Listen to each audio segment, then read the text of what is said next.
Kampung Gede Kasepuhan Ciptagelar. Perenahna di Kabupaten Sukabumi, persis nama di Kampung Sukamulya, Desa Sirna Resmi, Kacamatan Cisolok. Di ditu, di sisi laut Palabuhan Ratu.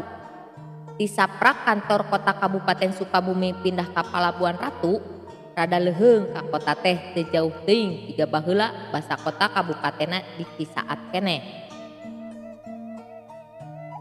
Najan teu jauh ka kota sarta geus rea kagiridig ku jalema nu ngadon ulin, masyarakat Kampung Gede Kasepuhan Ciptagelar mah pageuh keneh nyekel tari paranti adat warisan para karuhun.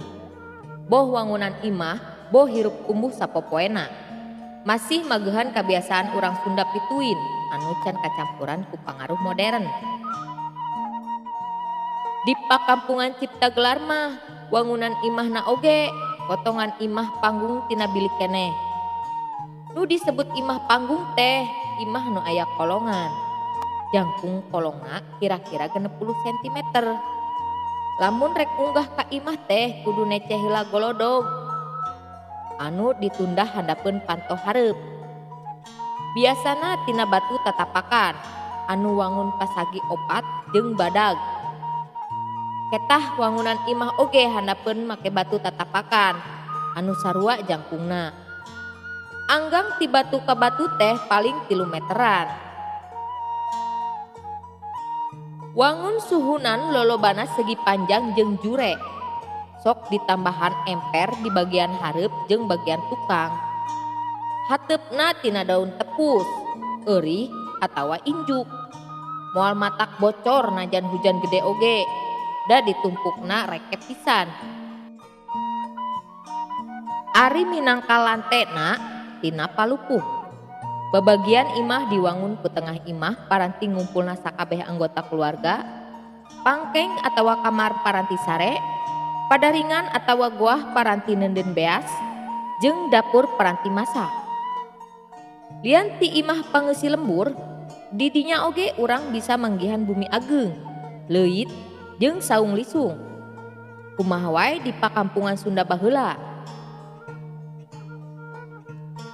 Anu disebut bumi ageung teh paranti ngariungna masyarakat lamun aya pasualan anu kudu dibadamikeun.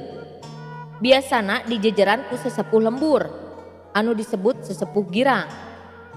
Tah, ngeunaan leuit lamun dina bahasa Indonesia mah disebutna lumbung tea. Paragi nenden pare. Wanguna jiga imah ngan leuwih leutik. Sisina ditutupan ku bilik, hateupna ku injuk.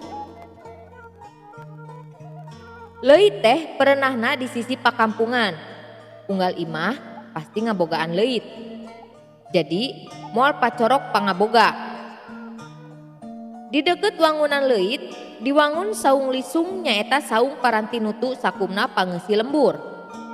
Saung lisung mah ngan hiji, dipake ku salalembur.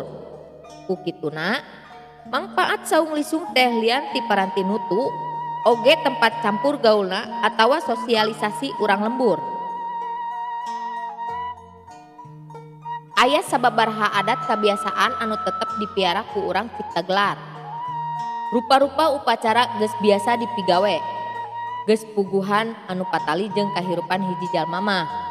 Ti mimiti ngandung, ngalahirkeun, ngubur bali, merengaran, nyunatan keur budak lalaki, ngawinkeun, nepi ka maotna, teu weleh dibarengan ku upacara anu dikokojoan ku sesepuh girang.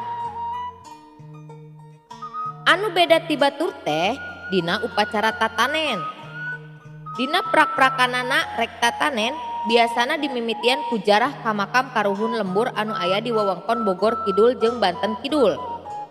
Anu indit jarah nama teu kudu sarerea ngabring. Cukup diwakilan ku sesepuh girang jeung reng-renganana. Di kuburan para karuhun, sesepuh girang jeung reng-rengana ngagalantangkeun doa amit rek ngamimitian ngabaladah. Geus reng sejarah, sesepuh girang balik deui ka lembur.